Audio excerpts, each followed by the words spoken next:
Apocalipse, capítulo 1, verso de número 9. A Bíblia diz assim: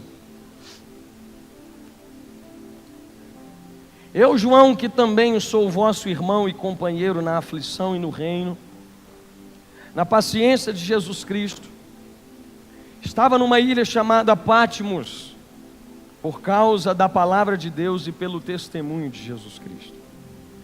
Fui arrebatado em espírito no dia do Senhor, e ouvi detrás de mim uma grande voz como de trombeta que dizia: O que vês, escreve num livro, e envia às 7 igrejas que estão na Ásia: a Éfeso, a Esmirna, a Pérgamo, Tiatira, Sardes, Filadélfia e Laodiceia. Virei-me para ver quem falava comigo, e virando-me, vi 7 castiçais de ouro. No meio dos 7 castiçais, um semelhante ao filho do homem, vestido até os pés de uma veste comprida e cingido pelo peito com um cinto de ouro. Sua cabeça e os cabelos eram brancos como lã, como a neve, e os olhos como chama de fogo. Os seus pés semelhantes a um latão reluzente, como se tivesse sido refinado numa fornalha. A sua voz como a voz de muitas águas. Ele tinha na sua destra 7 estrelas. Da sua boca saía uma aguda espada de 2 fios, e o seu rosto era como o sol, quando na sua força resplandece.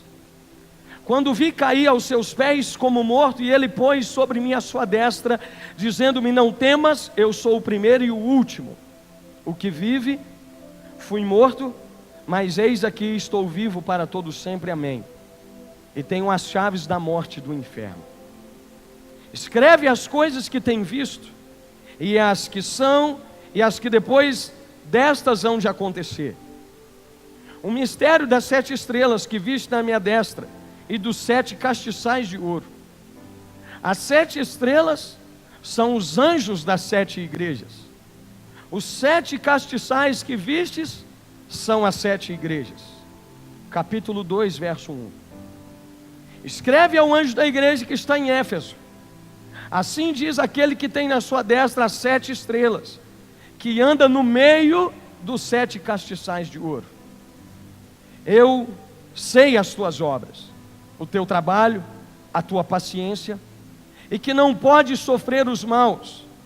Pusestes à prova os que dizem ser apóstolos e não são, e tu os achastes mentirosos.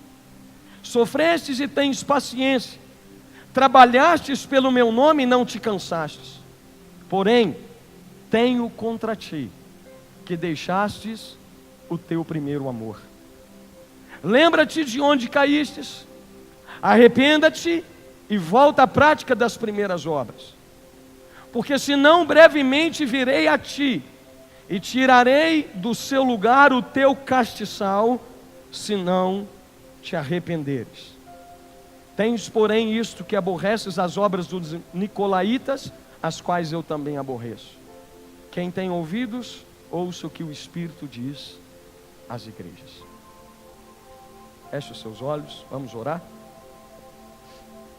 É só você que ore pela minha vida, para que Deus me dê graça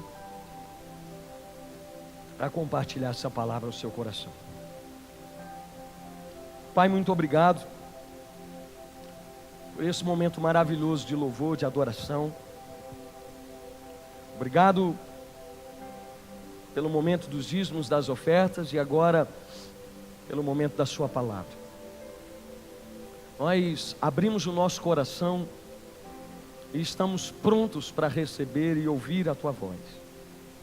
Que a tua bondade seja derramada de uma maneira sobrenatural sobre as nossas vidas nessa noite, que o teu Espírito Santo possa falar ao nosso coração em nome de Jesus. Usa a minha vida com graça, com autoridade, para a glória do seu nome, em nome de Jesus.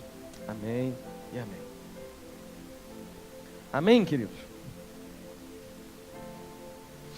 Presta atenção uma coisa.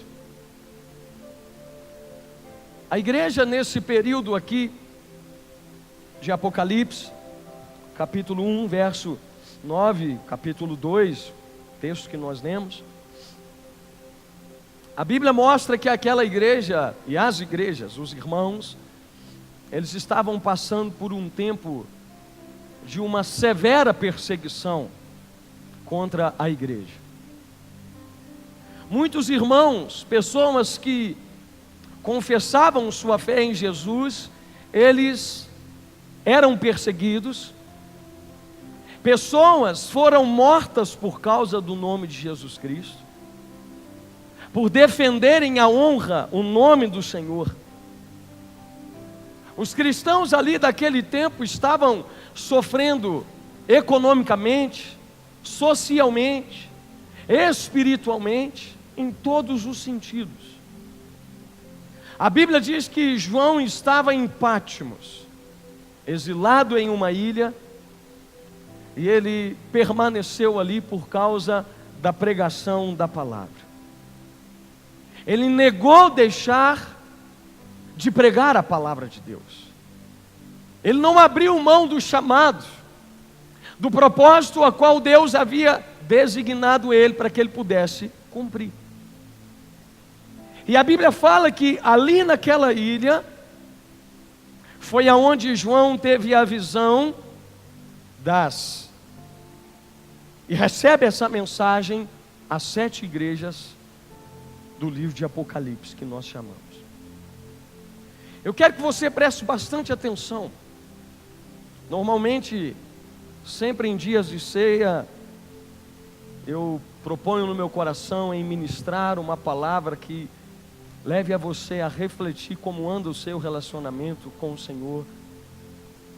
E eu queria que você prestasse bastante atenção para você entender e desfrutar de tudo aquilo que o Senhor vai ministrar ao nosso coração essa noite, amém? Antes de entrar, eu quero que você caminhe comigo por algumas coisas, para você entender, logo após, porque nós lemos também sobre a igreja de Éfeso. Os 7 castiçais, querido, que a Bíblia diz aqui, representam as 7 igrejas do Apocalipse. O Filho do Homem, que João diz aqui nesse texto, é o próprio Jesus. João conhecia muito bem, porque ele havia passado 3 anos ao lado de Jesus. Ele tinha uma intimidade com ele. E Jesus, querido, por amar tanto a sua igreja, ele deu essa visão a João, que envia às igrejas essas cartas.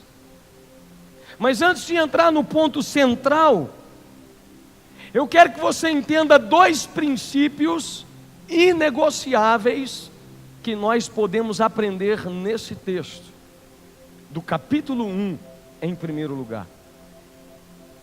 Primeiro princípio que eu quero tratar com você é que Jesus, ele valoriza a sua igreja. Diga comigo, Jesus valoriza a sua igreja. Escuta uma coisa, querido. Cristo, ele é conhecido na igreja e através da igreja. Você precisa entender isso. A Bíblia diz que João viu os 7 castiçais. Presta atenção, para você entender. Antes de João ter uma visão de quem estava dando a ele aquela palavra, antes de ver o Cristo, João viu os 7 candeeiros, que simboliza a plenitude da igreja na terra. Só depois João viu o Cristo glorificado na igreja. Escuta uma coisa, a Bíblia diz que o Filho do Homem, Jesus, ele estava no meio da igreja. Pastor, o que o senhor quer dizer com isso? Nenhum de nós, ninguém verá o Cristo da glória fora da igreja. Ninguém. A salvação, querido, ela acontece por meio do nome de Jesus, eu sei disso. Só que ninguém poderá também ser salvo sem fazer parte da igreja de Cristo. Jesus deixou muito bem claro aqui nesse texto. Ele valoriza tanto a sua igreja, que ele estava no meio dela. Todas as pessoas, inclusive João, que teve aquela visão e viu Cristo, ele o viu no meio da igreja. Antes de enxergar Cristo, ele enxergou o candelabro, que significava a presença de Cristo no meio da igreja. Infelizmente hoje, muitas pessoas querem Cristo, mas elas não querem a igreja. Mas eu quero que você entenda o primeiro princípio inegociável nessa noite. É impossível você ter um relacionamento com Cristo e você ver Cristo agindo na sua vida, se você não faz parte da igreja de Cristo. Você precisa congregar. Amém, querido? Segundo princípio que nós aprendemos aqui. Diga comigo assim: Jesus valoriza a igreja. E valoriza também o pastor dela. Esse é o segundo ponto. A Bíblia diz que aquelas cartas foram endereçadas aos anjos da igreja. E aí eu quero te pedir um favor nessa noite. Ore pelo anjo da igreja. Pastor, quem é o anjo da igreja? A Bíblia mostra que o anjo de cada uma daquelas igrejas eram os pastores que cuidavam do rebanho. Então eu preciso muito que você entenda isso. Ore pelo pastor da sua igreja. Porque, querido, o recado de Deus para você vai sair da boca dele. E você precisa sair daqui entendendo isso. Cristo se manifesta à igreja por meio de um líder que ele levantou. Por quê, pastor? Porque ele valoriza os seus pastores.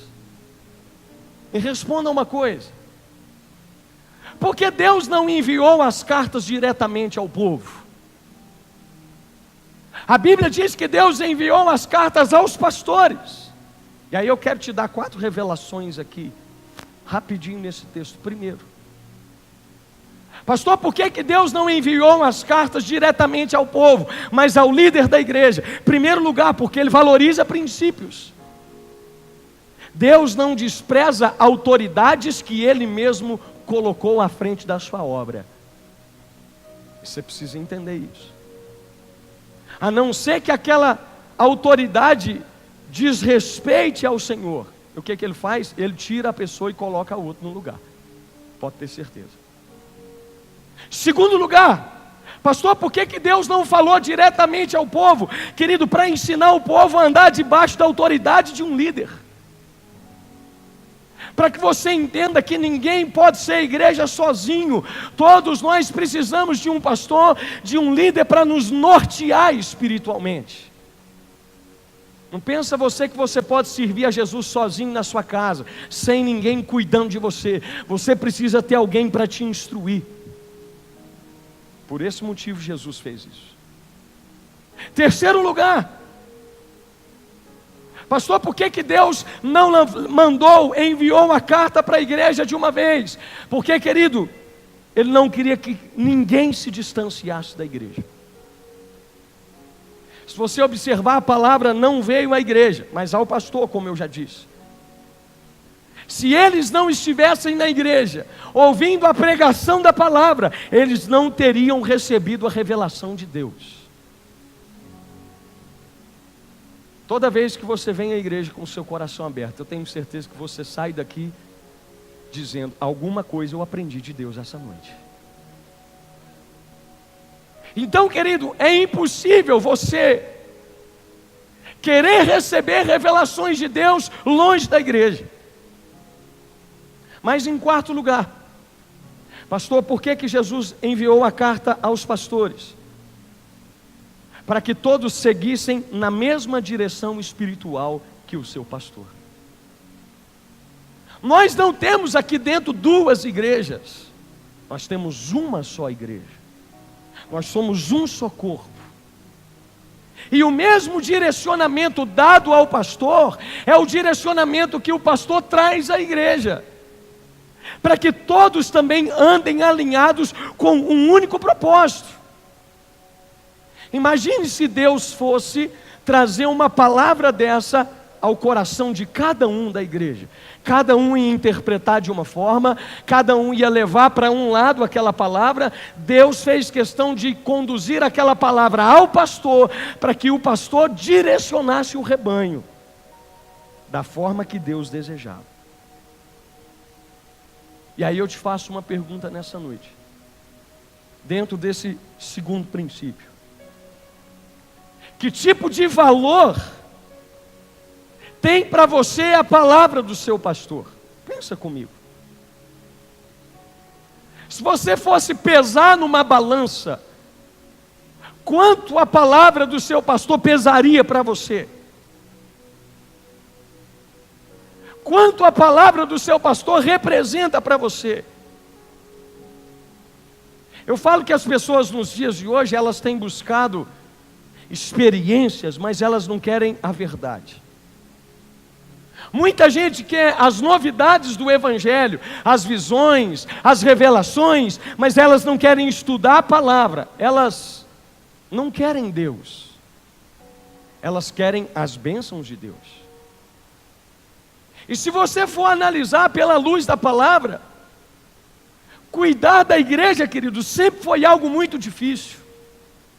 Na verdade, um grande desafio. A Bíblia fala em 2 Coríntios capítulo 11, versículo 28, Paulo ele traz ali uma palavra que, além de tudo que ele havia passado, as perseguições, os problemas exteriores, ainda pesava sobre ele o cuidado das igrejas. Cuidar de uma igreja não é nada fácil. Cuidar de uma igreja é um peso. E talvez hoje o desafio seja maior ainda. Por quê, pastor? Porque além de lidar com o mundo espiritual, o cansaço, às vezes nós ainda temos que lutar contra pessoas que têm pregado um outro evangelho, que não é o evangelho de Jesus. E tem muito crente seguindo muitos conselhos. É por isso que eu quero trazer essa palavra antes de entrar na igreja de Éfeso. Observe, querido, que Jesus ele deu a João uma revelação a ser entregue aos pastores. Eu sempre falo aqui na igreja, eu não sou contra ninguém ouvir ninguém na internet, até porque eu não posso controlar isso.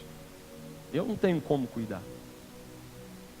Mas eu quero que você entenda, assim como Deus enviou aquelas cartas por meio de João aos pastores da igreja, entenda algo nessa noite: o principal direcionamento de Deus para a sua vida vem da boca do seu pastor, não de pastor de internet. Toma cuidado com isso. As pessoas hoje, elas escutam tudo e não filtram as informações. Eu sei que naqueles dias eles também enfrentaram isso. Mas hoje todo mundo tem acesso à internet. Hoje os falsos profetas não precisam ir e bater na porta da sua casa. Não, eles apenas pregam uma mensagem inteligente e muita gente passa a seguir o direcionamento deles e deixa ser pastoreado por um pastor virtual. Que crise na igreja que nós estamos vivendo hoje. Coisa terrível. E eu falo que isso é um peso para nós, pastores. Muitas das vezes nós temos que desconstruir na cabeça das pessoas o que eles ouviram de alguém lá no fim do mundo, que nunca o acompanhou, que nunca soube do problema dele. Aí ele escuta uma coisa que o agradou, que encaixou dentro daquilo que ele queria, e aí o problema está armado. Eu gosto de dizer uma frase, eu carrego comigo há muito tempo. Um pregador eloquente e inteligente, facilmente ele se torna mentor de muita gente. Infelizmente.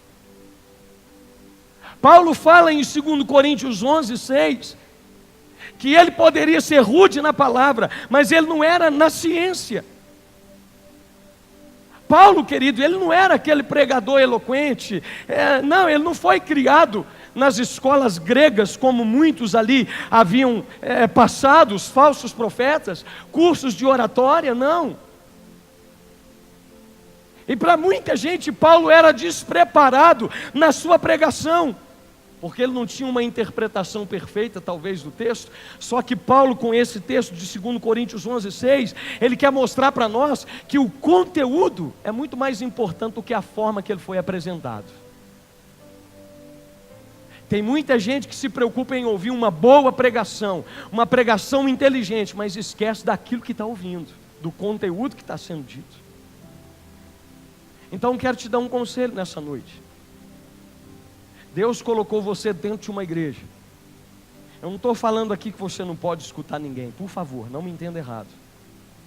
Mas tome cuidado para que a sua maior fonte de referência não seja um pastor virtual, porque você tem um pastor no altar da sua igreja que ensina e traz palavra para você todos os cultos. Então escuta uma coisa, querido. Essa semana, inclusive, nós conversávamos sobre isso com alguns irmãos. A diferença que existe em um pastor local de uma igreja e um pastor itinerante que vive para lá e para cá pregando é totalmente diferente.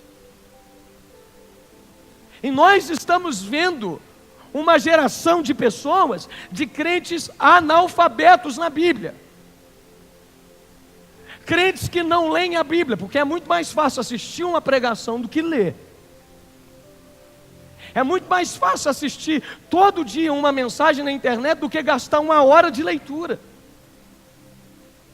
Eu falo que há uma preguiça mental. As pessoas hoje têm preguiça de pensar. É verdade ou não é? Por isso que todo mundo hoje tem smartphone, tem tudo. Computador, você precisa fazer determinadas contas lá. Você lança tudo no computador, ele faz tudo por você. As pessoas têm preguiça. E os crentes engolem muita coisa que é oferecido por aí, porque não estudam a palavra de Deus. Paulo fala que esses irmãos já deveriam ser mestres, mas já estão precisando ser tratados com leitinho, porque não tem profundidade na palavra. Escuta uma coisa, querido, Jesus não disse: olha, João, escreve essa mensagem aí e publica ela num jornal para todo mundo ler. Não. Se fosse nos dias de hoje, eu poderia traduzir isso e falar: ó João, coloque isso aí lá no YouTube, numa pregação para todo mundo assistir. Jesus não fez isso. Jesus falou: João, manda ao anjo da igreja para ele pregar para o povo da igreja dele, para que as pessoas entendam que o maior direcionamento espiritual para a vida da igreja vem do altar da sua igreja. E é por isso que eu falo que existe uma responsabilidade do pastor com o rebanho de trazer um alimento novo a cada dia. Ninguém gosta de comer comida velha, gosta, querido? Ninguém gosta de comer arroz esquentado uma semana. Alguém gosta? Levanta a mão. Ninguém, que é isso? Isso é orgulho, gente. Todo mundo gosta de um arroz feito na hora, não é verdade? Um ovo frito com aquele caldinho escorrendo sobre o arroz. Que maravilha. Um ovo caipira, é a bênção de Deus. E é por isso que nós, pastores, precisamos de oração. Essa semana eu estava orando para poder preparar uma palavra para vocês. E a minha irmã me convidou para passar o fim de semana com eles em Furnas. Eles alugaram uma casa. E eu falei com ela, falei: Michele, eu não posso ir. Ela disse para mim assim: por que você não quer vir? Aproveita, feriado, sexta-feira, fica aqui sexta, sábado. Eu falei: não posso. Por quê? Porque eu ainda não terminei de preparar minha mensagem para pregar domingo. Eu deixei de ir passar um fim de semana com eles. Eu falei para ela: eu vou ficar amanhã, sexta-feira, amanhã toda. Eu vim aqui para a igreja, fiquei aqui a manhã toda, terminando a minha mensagem para poder ministrar para vocês. Porque eu não posso chegar aqui despreparado e pregar qualquer coisa no ouvido de vocês. Vocês são a igreja do Cordeiro. Eu tenho responsabilidade com aquilo que eu prego. Toma muito cuidado com aquilo que você ouve por aí, sabe por quê? Porque talvez o direcionamento que aquele ministro da palavra está dando, ele deu para a igreja dele, você faz parte de uma outra igreja. Toma cuidado. Mas a mensagem da carta, qual é, pastor? Jesus, ele manda 7 cartas, porque eram 7 igrejas. Eu quero falar só de uma, e nem sei se vai dar tempo de falar tudo. Mas, querido, a Bíblia fala no texto que nós lemos sobre a igreja de Éfeso. O nome da igreja, Éfeso, significa igreja autêntica, a igreja apostólica. Se você for estudar sobre a cidade de Éfeso, era uma cidade muito conhecida, de aproximadamente 200 mil habitantes, e ali havia um templo muito famoso, que cultuava uma deusa chamada deusa Diana, que era o orgulho daquelas pessoas. Era uma cidade totalmente envolvida com ocultismo, magia negra, e tudo quanto é tipo de coisa que desagradava a Deus. Paulo vem então e fundou uma igreja autêntica ali, na cidade de Éfeso. Aquela indústria era uma das mais importantes da cidade. Eles vendiam imagens daquela deusa. Se você for ler em Atos capítulo 19, verso 21 adiante, tentaram proibir Paulo e os seus companheiros de pregar, porque estava destruindo o mercado financeiro das vendas que eles tinham ali. A Bíblia diz que começou a afetar o lucro daqueles donos de empresas, porque eles vendiam muito mercadorias acerca da deusa Diana. Paulo começa a falar para eles tomarem cuidado, porque viriam falsos profetas, depois de um passar de tempo, e tentariam afastá-los da fé. Quando os falsos profetas chegaram, eles tinham firmeza com Deus, e eles conseguiram vencer, suportar, resistir, e não foram enganados pelos falsos profetas, porque eles conheciam a palavra. Haviam muitas qualidades naquela igreja, e nós lemos algumas. Durante um longo período, a Bíblia diz que aquela igreja lutou contra todos os princípios que eram ensinados ali, naquela região. Eles não toleravam o pecado entre os membros da igreja, tratavam isso com muita seriedade, e isso não é uma coisa fácil, se falando de uma cidade como Éfeso, que era conhecida por práticas sexuais imorais, por causa da deusa Diana. E isso sempre foi e tem sido uma dificuldade nos dias de hoje também, porque a imoralidade tem tomado conta de muitos lugares. Estão tentando impor isso sobre nós de todas as maneiras. Porém, a igreja ali lutava contra isso, porque esse é o papel da igreja. A igreja não pode se igualar ao mundo. Se nós começarmos a tolerar certas coisas, nós vamos perder a diferença. Nós vamos baixar o nível do Evangelho de Cristo. Cristo então elogiou aquela igreja. Eles ensinavam a doutrina verdadeira, eles repreendiam o pecado. Pensa num povo que trabalhava para Deus, era aquele povo. Pensa num povo que se esforçava, um povo que tinha paciência, que tinha perseverança na sua caminhada cristã. Era aquele povo ali. Eles não permitiam que os maus continuassem na comunhão da igreja. Eles tratavam isso com muito cuidado. E eu afirmo que toda a igreja deveria ter essas características. Porém, tudo aquilo que eu faço deve nascer do meu amor por Jesus. E aí Jesus, ele traz uma mensagem central a essa igreja. Qual é, pastor? Vocês deixaram o primeiro amor. Pastor, o que Jesus quis dizer com isso? Aquela igreja não amava Jesus como antes. Eles cuidavam da doutrina, eram muito bons para poder disciplinar, mas eles esqueceram as primeiras obras. Eles esqueceram as experiências que tinham tido com o Senhor. Se você for ler Efésios capítulo 1, 15 e 16, Paulo havia elogiado aquela igreja ao ver o amor que aqueles irmãos tinham por Deus e pelos irmãos. Olha o que a Bíblia diz: por isso, ouvindo também a fé que há entre vós no Senhor, e o vosso amor para com todos os santos, não cesso de dar graças a Deus por vós, lembrando-me de vós nas minhas orações. Querido, aquele povo foi motivo de Paulo fazer orações com ações de graças, com alegria no coração.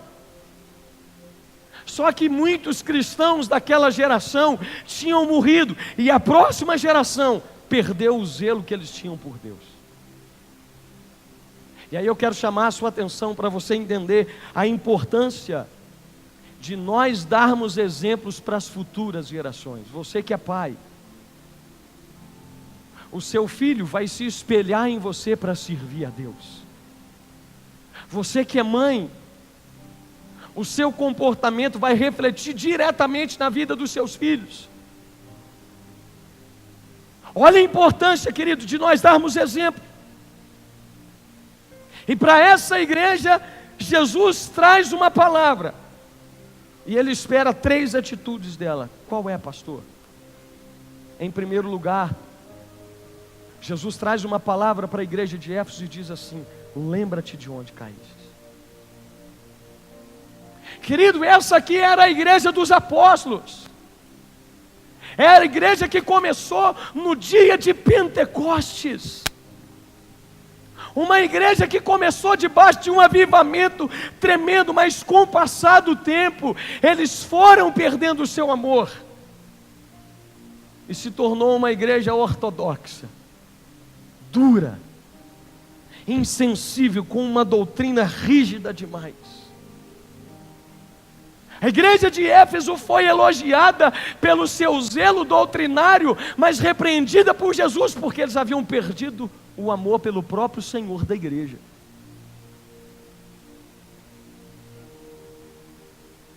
Sabe, querido, eu falo que a perda do amor, ela é resultado de uma queda espiritual. Só que ninguém cai de uma vez. Ninguém cai da noite para o dia. A queda espiritual, ela nos leva a perder o amor por Jesus, mas isso não acontece de uma vez, é devagar. É como um casamento, o amor não acaba de uma vez. Vão acontecendo coisas que machucam, que chateiam a gente, até o sentimento acabar. E aí Deus vem e dá uma ordem àquele povo: lembra-te. A palavra de Deus diz: eu quero trazer à memória o que me dá esperança. Mas aqui Deus está dizendo para eles lembrarem é da onde eles caíram. Por que isso, pastor? Porque foi esse pecado que te esfriou na fé. Foi por causa desse erro, dessa queda que você teve, que o seu relacionamento com Deus foi cortado. Lembra-te então, para quê, pastor? Para que gere arrependimento, mudança.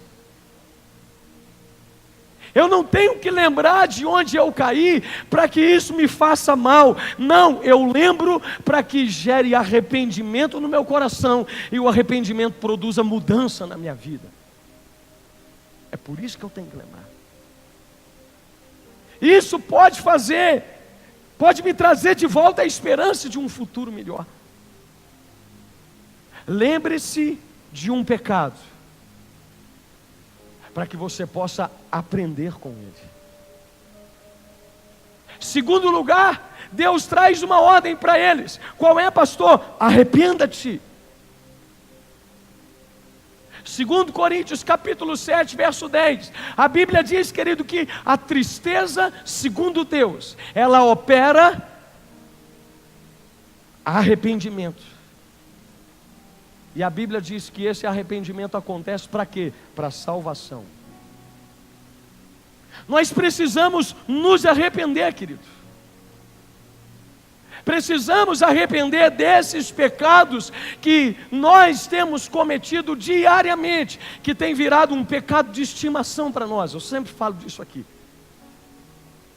Tem pecado na nossa vida que virou como aquele bichinho de estimação que você tem em casa, um cachorrinho, que onde você vai, você leva ele, você põe ele para dormir com você, você deita no sofá, ele está com você, aonde você vai, ele está com você. Assim são determinados pecados.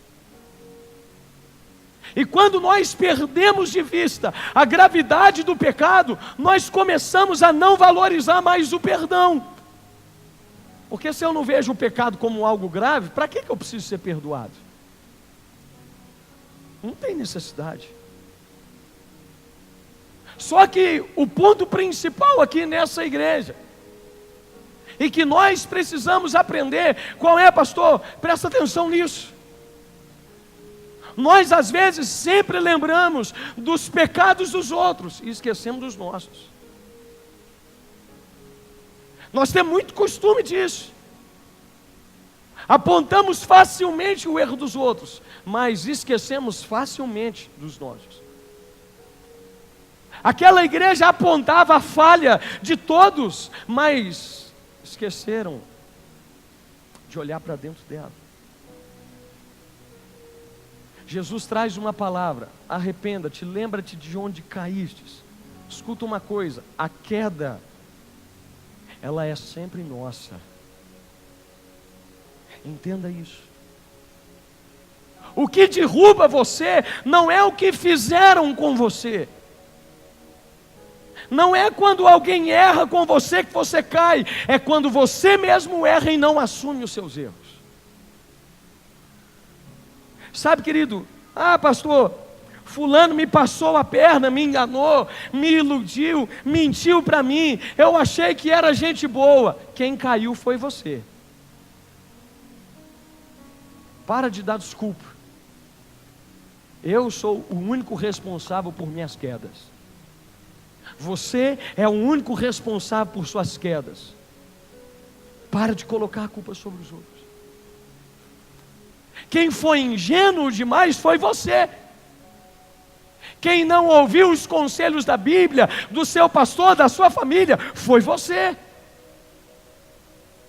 Eu atendo muita gente nessa situação, principalmente com problema de casamento, e principalmente mulheres. Pastor, eu casei e eu não sabia que o fulano era do jeito que é. Sabia sim. Você só não quis enxergar, porque você olhou para tantas coisas. Ele era tão bom de conversa, que você esqueceu de olhar para o caráter cristão que ele tinha. Eu sempre falo que o divórcio começa no namoro, mas a pessoa vê os sinais e não quer enxergar. Então não venha com desculpa, querido. Lembra de onde você caiu. Esqueça o que te fizeram. Foi você que entrou nesse barco furado. Ninguém te pôs. Você foi com as próprias pernas. A queda é sua, a queda é minha. Então escuta uma coisa. Semana passada eu preguei sobre isso. O que o apóstolo Paulo nos ensina? Esquecendo das coisas que para trás ficam.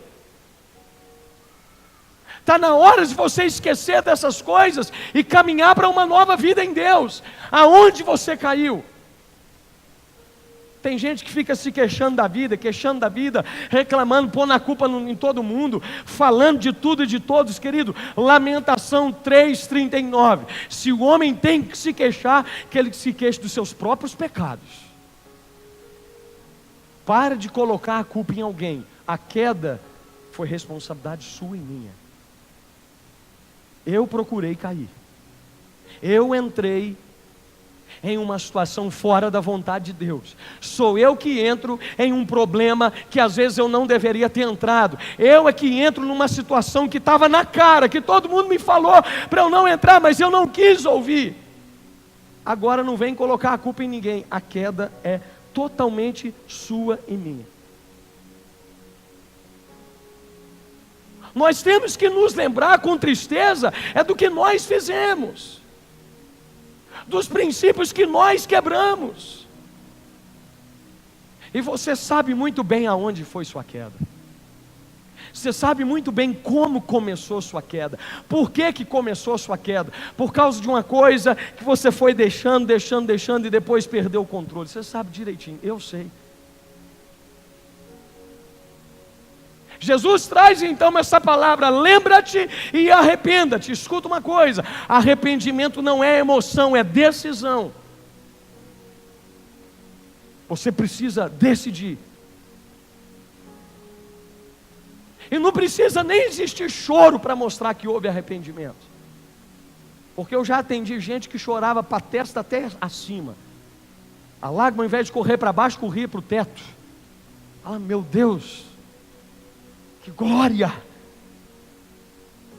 Você olhava e falava assim: vai mudar tudo a partir de hoje. Escuta uma coisa, querido. A Bíblia fala que o filho pródigo, ele não só se lembrou da casa do pai, ele voltou para a casa do pai. O filho pródigo não ficou chorando os erros que ele cometeu, ele tomou uma atitude. Porque lembrança sem arrependimento não passa de remorso. E se você analisar à luz da palavra de Deus, todo arrependimento, ele vem acompanhado de frutos de arrependimento. Sabe como é que você vê que uma pessoa se arrependeu? Não é porque ela chora na sua frente. Não é porque ela concorda com você ali no momento daquela conversa. Porque tem muita gente que concorda comigo na frente de um aconselhamento e quando sai da minha frente faz tudo contrário. Então o que mostra que a pessoa se arrependeu não é que ela chorou, não é que ela falou: não, pastor, o senhor está... Não é nada disso. É porque a pessoa depois, ela teve frutos de arrependimento. As atitudes dela passaram a ser diferentes do que ela fazia antes daquela conversa, antes daquele conselho. Aí você vê que houve arrependimento. Caso contrário, não passou de lágrimas, não passou de emoção. O Senhor, Ele traz também a terceira ordem. Qual é, pastor? Pratiquem as primeiras obras. E aí eu quero te fazer uma pergunta nessa noite. O que é que você fazia no passado, antes de você, talvez, ter essa queda que você teve? Será que você ama a Jesus com o mesmo fervor que você amava? Será que você sente esse mesmo desejo? Sabe aquele amor que você tinha, que você contava até os minutos para o culto começar? Você lembra disso? Lembra? Eu tenho certeza que lembra. É o primeiro amor. Sabe aquele, quando chegava no domingo e você ficava: meu Deus, hoje tem culto. E aí acaba o culto de domingo, você fala: que palavra maravilhosa, que culto, que presença, como foi ontem à noite, querido. Ontem você que não veio, você perdeu. Há muito tempo nós não vivíamos uma manifestação da glória de Deus como foi ontem aqui à noite na oração. Deixa eu te contar uma coisa, eu saí daqui ontem desesperado para chegar o horário do culto hoje. Eu passei a minha manhã na presença de Deus, eu passei a tarde toda aqui na igreja lendo a Bíblia, orando, lendo um livro, meditando, querido, esperando com expectativa, me preparando para essa reunião. Será que você lembra de qual foi a última vez que você aguardou ansiosamente pelo começo do culto? Será que Deus ainda é prioridade para você? Hoje você é capaz de abandonar alguma coisa que Deus te pedir? Pastor, lá vai só apertando, mas é assim mesmo. Será que hoje você é capaz de abrir mão de coisas como você era capaz no passado? Porque quando a gente converte e está naquele primeiro amor, as pessoas chegam e falam: olha, a Bíblia fala assim, assim, assim, você precisa largar isso. A pessoa já largou sem você pedir. Só que o tempo vai passando, o coração vai endurecendo. E aí às vezes você fala para a pessoa: olha, você precisa parar com isso. Ah, não é bem assim não. Fulano lá falou diferente do pastor aqui. E aí você sempre encontra uma palavra para poder justificar o erro que você quer continuar. Agora, se a resposta para essas coisas é não, Jesus te diz: lembra-te de quando foi que você perdeu esse amor e volte a praticar. Sabe, querido, a igreja precisa voltar a amar o Senhor dela. Mateus capítulo 24, verso 12: por se multiplicar a iniquidade, o amor de muitos se esfriaria. Eu quero reforçar o que eu falei há uns 3 meses atrás aqui.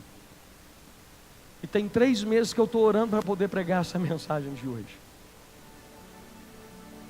E só hoje eu senti paz no meu coração para ministrar isso. Jesus deu uma profecia lá em Mateus e nós temos visto isso se cumprir nos nossos dias.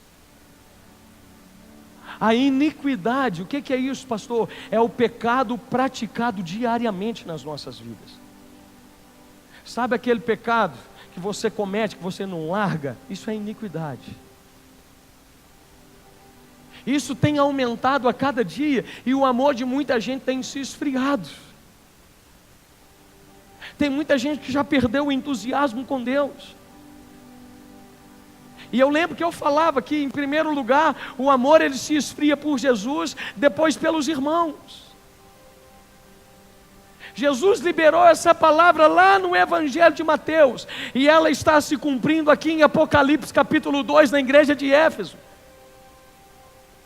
A primeira carta foi para Éfeso. O primeiro assunto que Jesus tratou foi a respeito da perda do amor. Porque Éfeso era uma igreja que um dia amou. Um dia eles foram fervorosos. Mas no outro dia, eles deixaram de amar. A noiva de Cristo abandonou o primeiro amor. E em todo o tempo na Bíblia você vai ver que a marca de todo discípulo de Jesus é o amor. O que a Bíblia fala em João capítulo 13, 34, 35? Se você quer conhecer aqueles que são meus discípulos, é fácil. Quem ama o seu irmão, ele pode ser considerado meu discípulo. Está escrito na sua Bíblia. Hoje muitas pessoas conhecem a Bíblia, mas perderam o seu encanto por Jesus. Era o mesmo exemplo dos fariseus no passado. Eles eram zelosos pelas leis, mas não deixavam Jesus penetrar no coração deles. Eles zelavam pelas leis e não aceitavam ninguém tentar interferir, mas Jesus não tinha espaço na vida deles. Porque quem perde o primeiro amor não sente desejo de estar com Jesus, não sente desejo de orar, não sente o desejo de ler a Bíblia, não sente o desejo de se esvaziar, de estar com Deus. E eu comparo isso aqui com um exemplo simples. Qual é, pastor? Um simples fato de você tomar um copo de água. Você já viu que tem gente que diz que não sente falta de beber água? Eu já conversei com pessoas assim. Tem gente que diz: não, eu só bebo quando eu lembro. Eu não sinto falta, para mim não tem muita necessidade de beber água o dia todo. Tem gente que passa o dia todo sem beber, e ele começa a beber água só quando as pedras nos rins começam a aparecer. Aí ele lembra que tem que beber água. Sabia que assim são alguns cristãos também? Tem gente que não sente falta de Jesus, até que uma pedra no rim surja na vida dele. Tem gente que não sente falta de Jesus, até que os problemas começam. Aí ele lembra: nossa, eu preciso ir na igreja. Meu Deus, tem tanto tempo que eu não leio a Bíblia, eu não oro. A hora que o problema vem, ele sente a necessidade e a falta que beber água faz. Assim são muitos cristãos. Só lembram de Cristo quando as necessidades batem a porta da casa dele e ele não sabe o que fazer. Eu estou falando, meu querido, daqueles momentos a sós com Deus. Lembra de quando você se ajoelhava e você chorava sozinho? Hoje eu vim para cá, quinta-feira eu deitei nesse chão aqui, e eu fico aqui às vezes sozinho. Tem dia que eu venho de madrugada para cá, apago as luzes e fico aqui só eu, igual um vagalume. Tudo escuro. Chorando, buscando, sentindo Deus. Há quanto tempo você não sente isso? Há quanto tempo você não sente a necessidade de ter isso? E eu afirmo que a profundidade da minha busca revela a profundidade da fome que eu sinto por Deus. Isso é fato. Porque quando a gente tem fome, o que a gente faz? A gente procura comida. Quem não procura comida é porque não tem fome. Quem não procura Deus é porque não tem fome. Nós temos 2 cultos por semana aqui na igreja. Nós temos célula segunda, terça, oração pela manhã. E eu sei que existem casos e casos. Muita gente queria vir e não pode vir. Mas uma grande maioria poderia e não vem. Sabe por quê, pá? Porque não tem fome. Se tivesse fome, estava aqui para comer. Eu tenho certeza. Nós temos culto quinta-feira aqui na igreja. Quem dera se toda quinta-feira tivéssemos o mesmo número de pessoas que temos aqui hoje. Olha aqui, nós devemos ter aqui hoje aproximadamente 170 pessoas. Escuta uma coisa, querido. Pastor, por que as pessoas às vezes não vêm no culto de quinta? Porque elas conseguem se saciar com apenas um culto por semana. Não sente fome.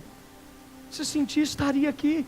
Porque a mesma palavra que é pregada num domingo, prega-se na quinta. Seja eu por qualquer uma das ovelhas que estão pregando aqui no altar. O problema não é que você está cansado, não, é porque falta fome. Porque quem tem fome procura comida. Sabe, querido, aí quando a coisa aperta, vem orar, vem fazer campanha, tu quer oração forte, sei lá se existe oração forte ou fraca. Essa semana uma pessoa me ligou e falou: pastor, queria procurar o senhor, precisou fazer uma oração forte na minha cabeça. Falou: meu irmão, oração forte é só se eu pôr a mão na cabeça e espremer a sua cabeça para baixo, porque para mim oração é oração. Aí essas pessoas, quando a coisa aperta, eles vêm orar, mas eles vêm orar, escuta isso, não porque eles têm fome de Deus, é porque apareceu uma pedra nos rins. Eles vêm orar, não é porque eles querem Deus, é porque eles querem que Deus resolva o problema deles. Aí quando Deus resolve, esquece oração. Para que orar? Eu só vou beber água quando a pedra doer. Quando a pedra doer, eu bebo suco de abacaxi, bebo 3 litros de água por dia, não tem problema. Quando o problema me alcançar, eu vou na igreja, eu oro, eu jejuo a semana inteira, eu leio a Bíblia, mas quando parar de doer, eu paro de beber de Deus. Eu disse aqui há 3 meses atrás que é possível um casal permanecer casado sem ter amor. E eu reafirmo isso. Eu conheço muita esposa que continua lavando, passando, cozinhando sem amar.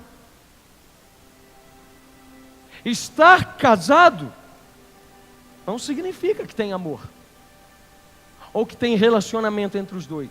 E aí, escuta uma coisa, a igreja de Éfeso era como uma esposa que não trai o marido, mas que não dava amor para ele.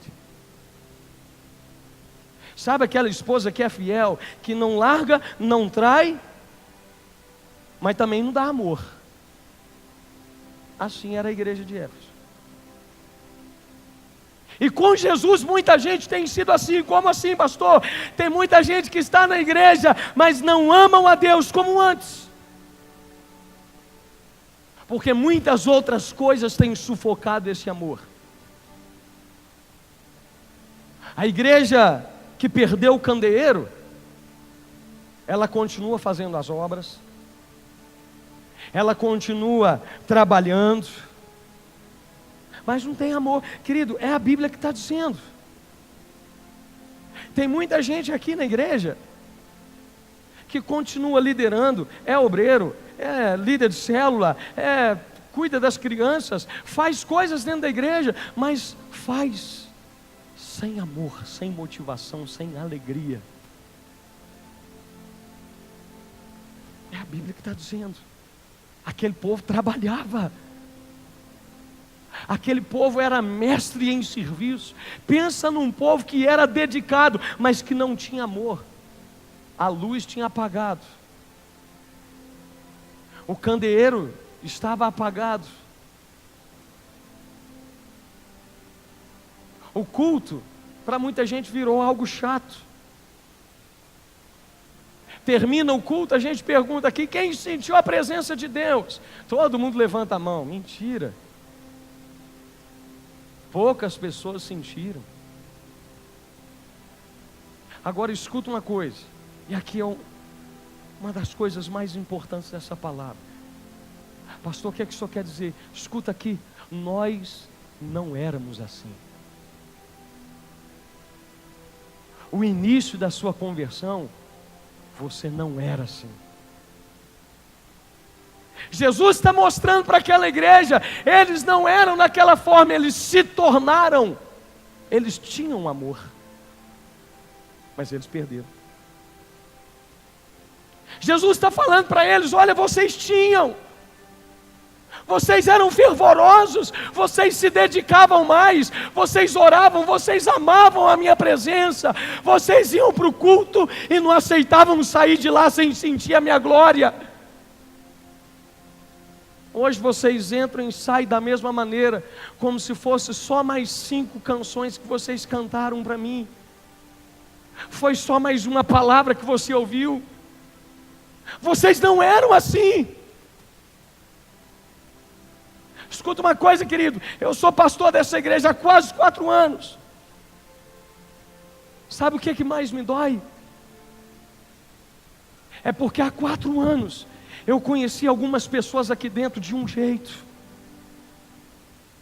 hoje eu conheço elas de outro jeito. Quando eu me tornei pastor dessa igreja, algumas pessoas, tem muita gente que é muito dedicada. Eu quero dizer o seguinte: algumas pessoas eram de uma forma, hoje são de outra. No início, elas tinham aquele entusiasmo para vir para a oração. Tinha gente que saía do outro canto da cidade para vir para a igreja orar. Hoje você fala: eu estou cansado. Não é isso. Porque tem gente que ainda continua saindo do outro lado da cidade para vir orar, às vezes a pé. Colocaram a vida cristã no piloto automático, e aí tudo vai daquele jeito. E aí, quando a gente perde o amor, nós acabamos ficando sem paciência com as coisas de Deus. A gente acaba ficando sem paciência em estar na igreja, em ouvir uma palavra de 1 hora de duração. O pastor prega demais, ele fala demais. Quem perde o amor se torna impaciente com as coisas de Deus. A razão disso é isso: perda de amor, esfriamento espiritual. Não preocupa se essa palavra está falando com alguém. O culto hoje foi muito ruim, a palavra foi muito ruim, talvez para você, mas alguém precisava ouvir. E não importa se eu estou dentro da igreja, se todo dia Deus vai falar comigo, o importante é eu estar na igreja, eu faço parte do corpo, eu sou abençoado do mesmo jeito, eu estou no ambiente da igreja. Então, querido, eu gosto sempre de dizer, quem ama não mede esforços, não sofre desânimo, não sente cansaço. Eu estou cansado, mas eu vou. Eu estou gripado, vou ficar em casa hoje. Não sei, hoje o dia não foi muito legal, vou ficar em casa. Tenho, porém, contra ti. Jesus viu inúmeras qualidades naquela igreja, mas a perda do amor anulou tudo aquilo que eles faziam de bom para Deus. Escuta uma coisa, querido, vocês não me amam como antes. Pastor, eu amo a Deus. Eu não estou dizendo que você não ama a Deus. Talvez você só não ama como amava antigamente. Esse é que é o problema. Tem gente que sente falta de vir à igreja, mas não quer compromisso com Jesus, além de vir à igreja. Está satisfeito. Ama Jesus até um ponto, até que não interfira nos seus próprios propósitos. Lucas capítulo 6, verso 46, sabe o que a Bíblia fala? Jesus, ele olha e fala assim: por que vocês me chamam de Senhor, se vocês não fazem aquilo que eu mando? Se eu sou Senhor de vocês, vocês me obedecem. Se eu exerço senhorio sobre a vida de vocês, vocês têm que obedecer aquilo que a minha palavra diz. Então, se você não faz, é porque você não aceitou o meu senhorio. É diferente. E aí a gente vê a quantidade de pessoas que dizem que perderam o ânimo, falta de culto por causa de qualquer coisa. É uma visita que chega, qualquer coisa me tira do culto. Eu estou desanimado, querido. É melhor estar desanimado dentro da igreja do que dentro de casa. Porque dentro da igreja pelo menos você vai ouvir uma palavra que pode te animar. Lá dentro da sua casa você só vai ver porcaria na televisão, que vai te afundar cada vez mais.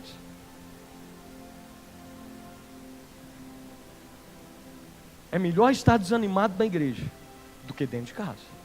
E normalmente, repara, o desânimo é só com as coisas de Deus. Esses dias eu vi uma pessoa no meio do culto aqui, dormindo. Só faltou um mosquito entrar na garganta e ela assustar. E aí, no culto, daqui a pouco a pessoa levantou, foi lá para trás, algumas semanas aí, não me lembro. Levantou, foi lá para trás, um culto de quinta-feira. E o culto acabou 9h15, 9h20, todo mundo foi embora. E aí eu tinha postado uma foto do culto, quando eu cheguei em casa, por volta de 10 horas da noite. No outro dia eu fui abrir minha rede social, eu fui ver 3 horas da manhã, aquela pessoa que estava dormindo no culto, curtiu minha foto. Eu falei: Jesus.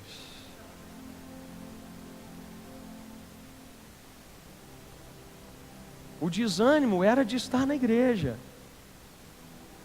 porque o ânimo de estar nas redes sociais foi até as 3, 4 horas da manhã.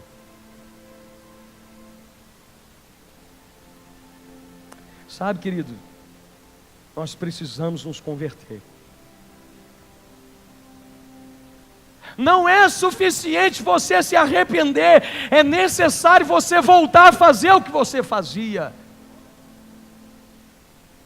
Porque arrepender, tem gente que arrepende dos mesmos pecados a vida inteira, tem gente que pede perdão pelos mesmos erros a vida inteira.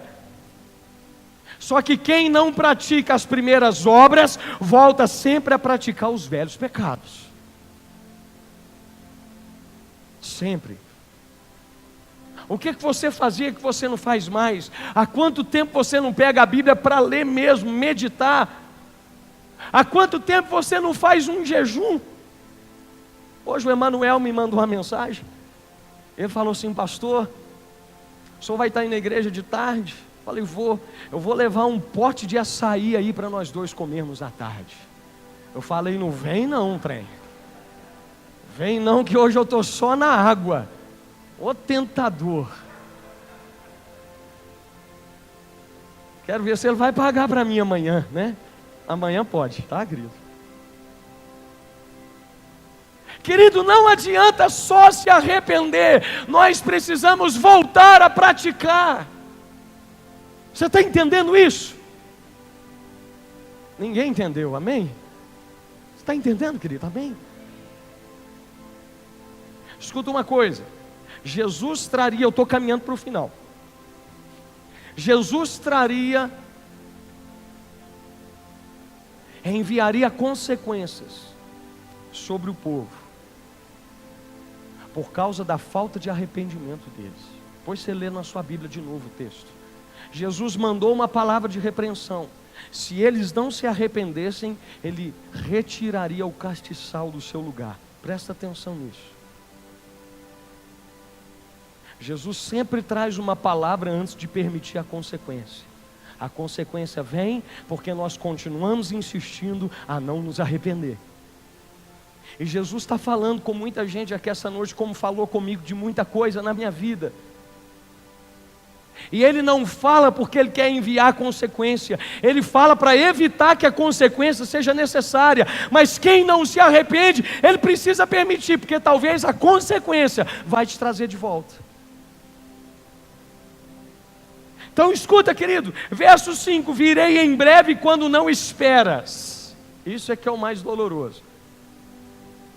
Jesus permite as consequências quando você menos imagina. Tirarei do teu lugar o teu castiçal. Quando Jesus disse isso aqui, querido,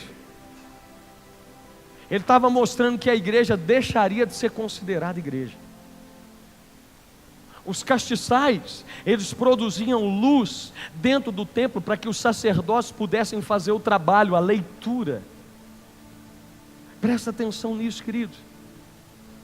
Da mesma forma, as igrejas, elas precisam produzir luz para que as pessoas lá fora enxerguem Cristo no meio da igreja. É por isso que Jesus disse que estava no meio da igreja. Só que a igreja de Éfeso havia deixado a luz se apagar.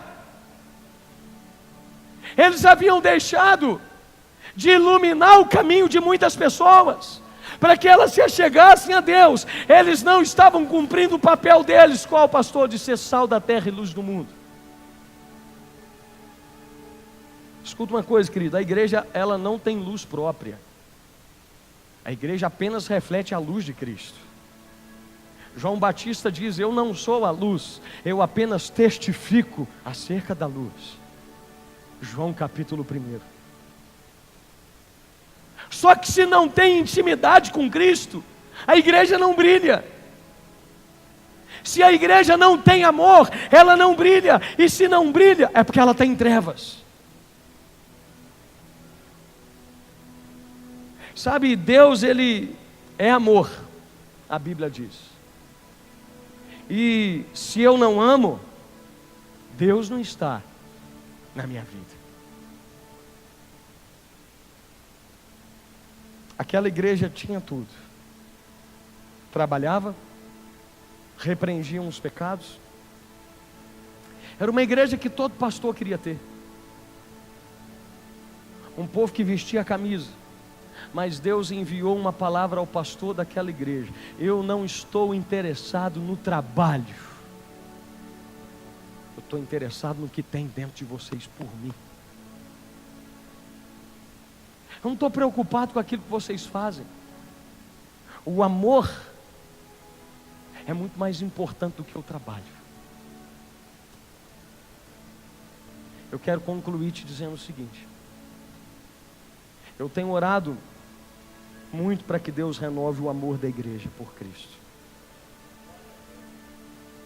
Nós podemos, querido, entender que aquela igreja era uma igreja desviada dentro da própria igreja. Que coisa lamentável. Ontem nós tivemos um culto de oração de 7 às 9. Como eu queria ver a igreja lotada como está aqui hoje. Como eu queria ver as pessoas saindo do trabalho mais cedo, desesperadas. Não, eu preciso ir para a igreja, está em oração.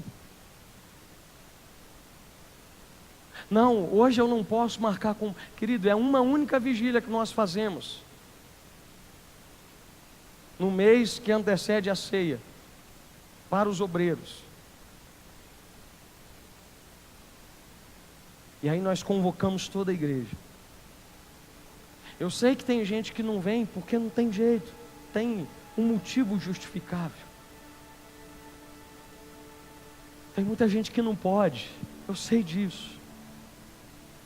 Eu estou falando para quem pode, mas não vem porque perdeu o amor, perdeu o fervor.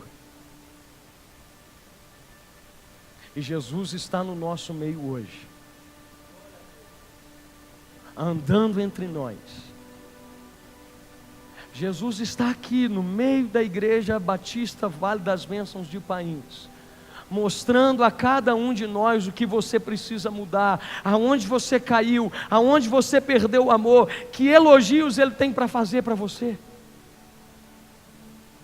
que exortação Ele tem para trazer para você nessa noite. Eu quero fechar passando um vídeo de 2 minutos. Queria pedir aos irmãos, apaguem as luzes para mim.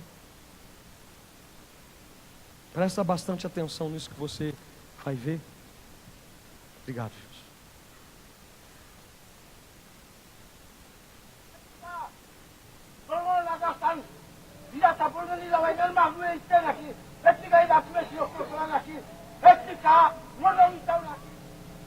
Esse homem está testemunhando que ele também crê que Jesus Cristo pagou pelos seus pecados. Vital quer dizer é verdade, verdadeiramente verdade.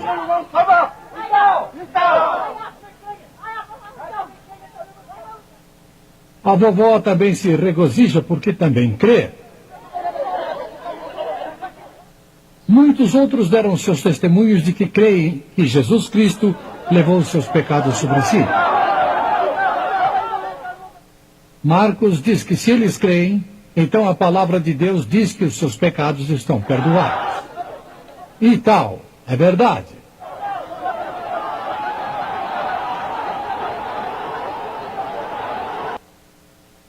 Coloca o outro, por favor. Um regozijo espontâneo rompeu entre eles e continuou por 2 horas e meia.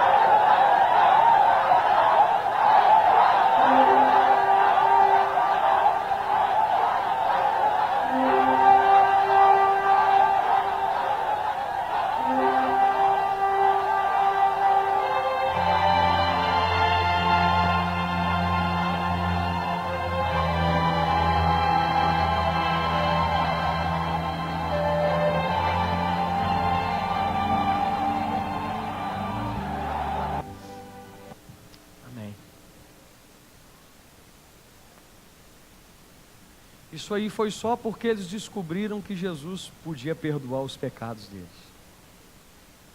2 horas e meia pulando, saltando, regozijando na presença de Deus. E a gente tem dificuldade de ficar sentado num banco da igreja. Ah, queridos. As coisas dessas levam a gente a repensar o nosso cristianismo. leva a gente a pensar o quanto nós vamos ser cobrados. Eu ia passar um vídeo, esqueci de pedir o pessoal, talvez domingo que vem eu passe. Igrejas no meio de tribos como essas aí, irmãos, 2 horas com os joelhos dobrados no chão duro, de cimento, cantando, buscando, louvando a Deus. Tem igrejas de irmãos nossos que se reúnem e quando chove, eles não têm lugar para congregar, eles ficam até o joelho dentro d'água, cantando porque grande és tu. Lembra-te de onde caíste, arrependa-te e volta à prática das primeiras obras. Vamos ficar de pé?